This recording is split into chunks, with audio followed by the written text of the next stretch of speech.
Salut à tous, on se retrouve aujourd'hui pour l'épisode 1137 du Zap Image. Donc avant de commencer l'épisode du jour, j'aimerais vous parler de quelque chose. Donc ce soir, j'aimerais bien lancer un live sur ma chaîne YouTube. Donc actuellement, je lance pas mal de lives sur Twitch et je fais une petite série entre guillemets. Donc c'est le débrief du Zap Image de la journée. Donc en gros, je prends les photos du Zap Image et j'en parle avec vous. Donc normalement la vidéo elle dure une dizaine de minutes, mais en live les gars, j'essaie de rester à peu près une heure et quart et on parle de toutes les infos. Donc en fait de l'actu du foot.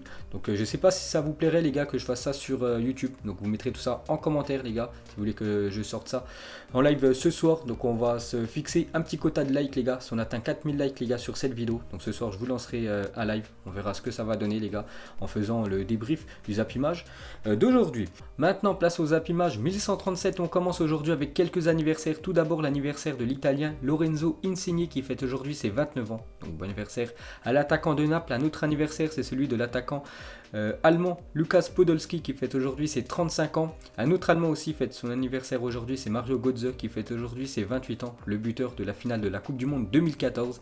Et le dernier anniversaire aujourd'hui, donc c'est le jeune japonais Kubo qui fête aujourd'hui ses 19 ans, donc joueur qui appartient à l'équipe du Real Madrid et le Real l'a prêté cette saison à l'équipe de Majorque. Il est plutôt bon, le jeune japonais, donc bon anniversaire à ces 4 là. Et pour finir les gars avec les anniversaires, cette fois-ci c'est l'anniversaire d'un club de foot, donc c'est Liverpool qui fête aujourd'hui ses 128 ans d'existence. On peut voir le palmarès impressionnant pour les Reds, donc 18 fois la Première Ligue ils ont remporté, donc le dernier titre c'est en 1990, donc normalement 30 ans plus tard ils vont remporter une fois de plus le championnat anglais, donc ça sera le 19e pour cette équipe de Liverpool. C'est toujours Manchester United qui a remporté le plus de PL dans l'histoire du championnat anglais avec 20 trophées. Sinon on peut voir tout ce qu'a remporté l'équipe de Liverpool, quand même 6 fois la Ligue des Champions. Ensuite les gars, on va parler des résultats de la soirée d'hier. On commence avec un match en Allemagne. Le Werder n'y arrive pas et se fait écraser 3-0 à domicile face à Francfort. Donc grosse défaite du Werder de Brême. Je crois qu'avant-dernier quand même du championnat allemand. Il faut faire attention parce que ça sent la descente pour cette équipe allemande. Donc gros coup réalisé par Francfort. Et pour finir avec les résultats hier, n'oubliez pas que le championnat portugais a repris hier soir. Et on peut voir que Porto s'est déjà incliné pour ce match de reprise 2-1 du côté de Famalicão. Donc malgré un but de Corona, Porto s'incline à l'occasion de cette reprise de la Liga NOS. Donc mauvaise rentrée pour cette équipe de Porto. Ensuite, regardez la une aujourd'hui du journal L'équipe. Donc c'est marqué Portugal. Donc par rapport à la reprise du championnat portugais. Donc après l'Allemagne, le Portugal a repris hier soir sa saison. Pour les autres championnats majeurs, l'Espagne, l'Italie et l'Angleterre, le redémarrage est imminent. Donc voilà, quasiment tous les championnats les gars européens vont reprendre, bien évidemment, à part le championnat français. Ensuite, direction le championnat turc, on va parler de l'équipe de Trabzonspor et officiel, l'actuel leader de Super League turque. Donc Trabzonspor est suspendu pour un an de toute compétition européenne pour non-respect du fair play financier. Donc actuellement ils sont leaders, donc même s'ils terminent en première position, donc normalement le premier du championnat turc joue directement la LDC la saison prochaine. Donc Trabzonspor les gars, même s'ils terminent champions, ils joueront pas la LDC ni l'Europa League la prochaine saison.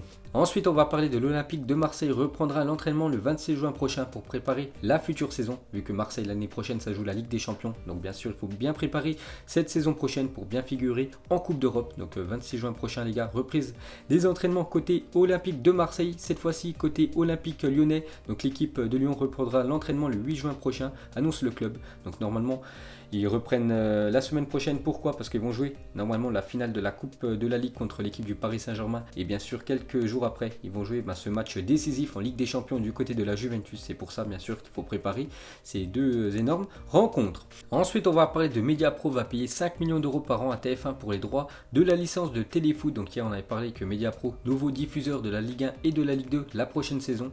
Donc elle va avoir une émission qui allait s'appeler Téléfoot comme sur TF1. Donc du coup, ils vont quand même devoir payer 5 millions d'euros à TF1 pour les droits de la licence.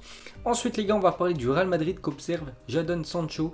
Le club madrilène pensera le recruter à l'été 2021 si Manchester United venait à ne pas concrétiser le dossier cet été. D'après le journal AS, on peut voir que Sancho quand même fait la une du journal espagnol AS où c'est marqué un œil sur Sancho. Donc le Real Madrid serait entré dans la course pour recruter Sancho. Mais normalement, donc déjà il devrait quitter cette équipe de Dortmund, mais il devrait aller du côté de Manchester United.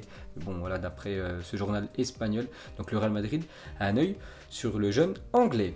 Ensuite, cette fois-ci, regardez la une journal Mundo Deportivo et c'est marqué en titre: OK, Suarez, l'Uruguayen, recevra l'accord médical de façon imminente pour jouer et pourrait réapparaître le 13 juin prochain contre Mallorca pour la reprise de la Liga. Il s'entraîne à un rythme fabuleux et sera un renfort de luxe pour Quique Setién pour cette fin de saison. Donc n'oubliez pas qu'il était blessé. Normalement, il devait louper toute la fin de saison. Et vu qu'il y a eu l'arrêt des matchs, donc bonne nouvelle pour lui et bonne nouvelle pour le Barça. Donc ils vont pouvoir compter sur l'Uruguayen pour cette fin de saison. Il reste quand même 11 matchs en Liga. Donc voilà les gars, Suarez sera bien là la semaine prochaine pour la reprise de la Liga. Ensuite les gars, il y a 40 ans, jour pour jour, c'était exactement le 4 juin 1980. Donc le Real Madrid remportait sa 14e Coupe du Roi. Donc félicitations au Real. Donc il s'imposait 6-1 en finale au Bernabéu, donc dans le stade du Real, contre son équipe réserve de la Castilla. Incroyable hein, cette finale de la Copa del Rey en 1980. C'est l'équipe première du Real qui recevait l'équipe B du Real. Et bien sûr c'est le Real A qui s'est imposé 6-1. Ensuite, pour continuer avec l'équipe espagnole, quelques photos de l'entraînement du jour. On peut voir Sergio Ramos hein, qui s'entraîne au retourné acrobatique. On peut voir Luka Modric, Benzema, Casemiro, voilà, et James Rodriguez. Tout le monde est en forme hein, pour le match contre Eibar. Ça sera dans exactement 10 jours. Donc voilà, quelques photos du côté du Real Madrid.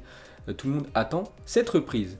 Ensuite, une déclaration de Toni Kroos. Il a dit: nous nous entraînons avec intensité pour arriver le plus en forme possible pour les 11 derniers matchs. C'est la première fois que l'on doit jouer des matchs sans public, on va voir comment c'est, et l'équipe qui s'adaptera le mieux à cette situation gagnera. Donc voilà ce qu'a dit Toni Kroos. C'est vrai que le Real Madrid, à chaque fois qu'il joue déjà à domicile, voilà, le stade est quasiment à guichet fermé, et même quand ils vont à l'extérieur, à chaque fois le stade est rempli, et c'est la première fois qu'ils vont jouer des matchs à huis clos, l'équipe du Real. Donc pour Toni Kroos, c'est l'équipe qui s'adaptera le mieux à la situation qui gagnera les matchs. Ensuite, il y a 3 ans, jour pour jour, CR7 devenait le premier joueur de l'histoire à marquer lors de 3 finales de Ligue des Champions, donc en 2008, 2014 et en 2017 contre cette équipe de la Juventus, quand l'équipe du Real s'est imposée 4-1, dont un doublé de Cristiano Ronaldo. Donc c'est le seul joueur de l'histoire à avoir marqué dans 3 finales de Ligue des Champions différentes. Ensuite, pour continuer avec cette finale, donc Florentino Pérez avant la finale de la Ligue des Champions face à la Juventus, donc il a dit: vous avez Casemiro au milieu de terrain, soyez tranquille. Ce soir-là, Casemiro avait réalisé une masterclass défensivement et avait inscrit le but du 2-1 sur une frappe lointaine. Visionnaire Pérez,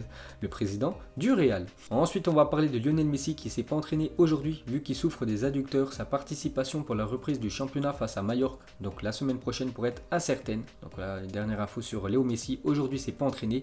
Il souffre des adducteurs en espérant qu'il aille mieux pour la reprise de la Liga. Ensuite, on va parler de la grosse info de la journée. Donc l'AC Milan a refusé il y a plus d'un mois une première offre de 30 millions d'euros du Paris Saint-Germain pour Ismaël Bennacer, le milieu algérien, meilleur joueur de la Coupe d'Afrique des Nations 2019. Hein, c'est lui qui avait été élu.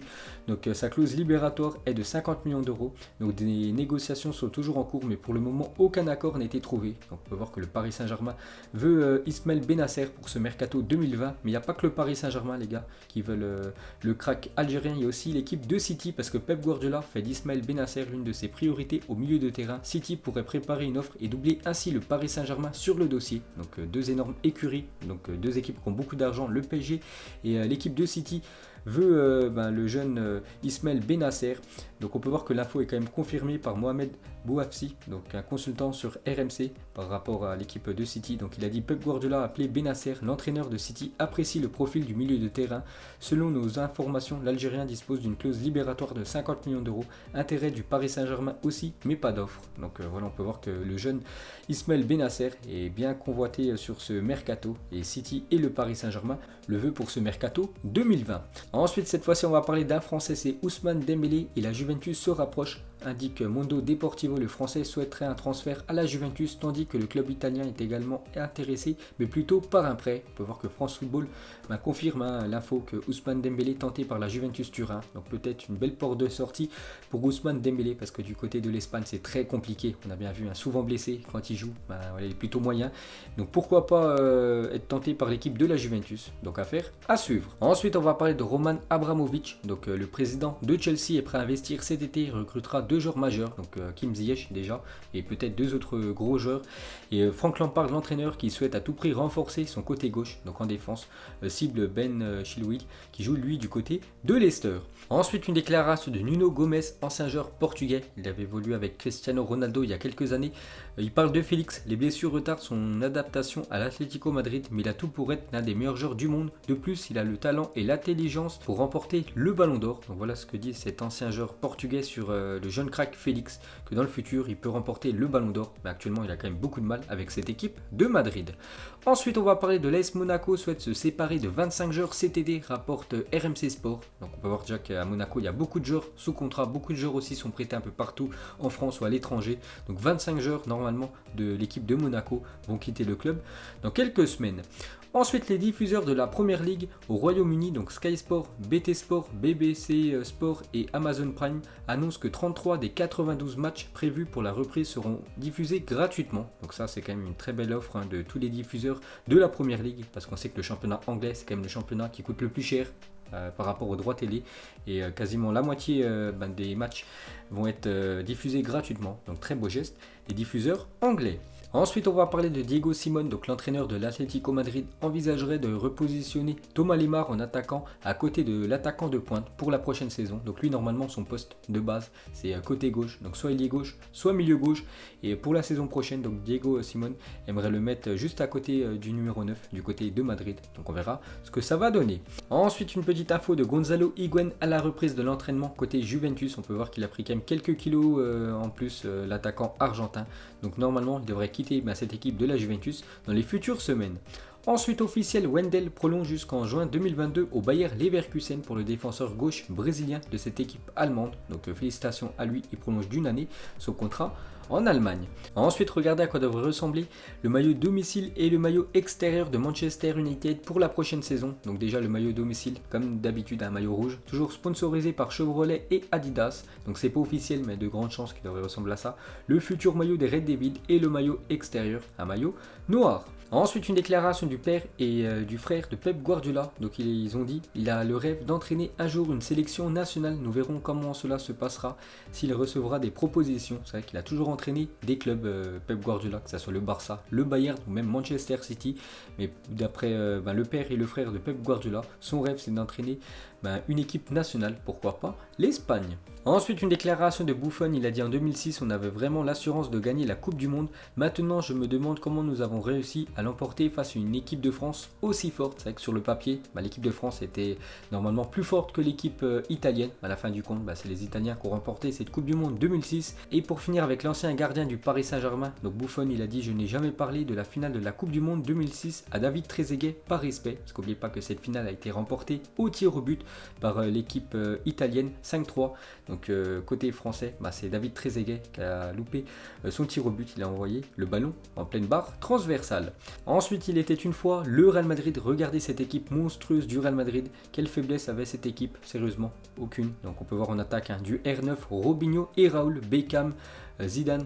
En milieu de terrain, on peut voir bien sûr que Sergio Ramos était déjà présent dans cette équipe. Donc quasiment 15 ans plus tard, il est toujours là, le défenseur espagnol. Regardez cette équipe monstrueuse du Real Madrid. Ensuite, une petite photo du fils de CR7 et le fils de Aruna Dindan évoluant ensemble en U9 à la Juventus, donc la relève pour ces deux jeunes footballeurs. Et pour finir ce zap image, mettez-moi en commentaire pour vous qui sont les deux meilleurs gardiens de l'histoire du football. Donc vous mettez tout ça en commentaire. Donc là par exemple on peut voir Casillas et Buffon qu'on peut citer dans les meilleurs gardiens de l'histoire du foot, mais il y en a tellement plein d'autres. Donc voilà les gars, la fin de ce zap image 1137. Donc si ça vous a plu, un petit like et je vous ferai l'épisode 1138 demain. Donc n'oubliez pas que ce soir les gars, on sera peut-être en live. Ciao à tous.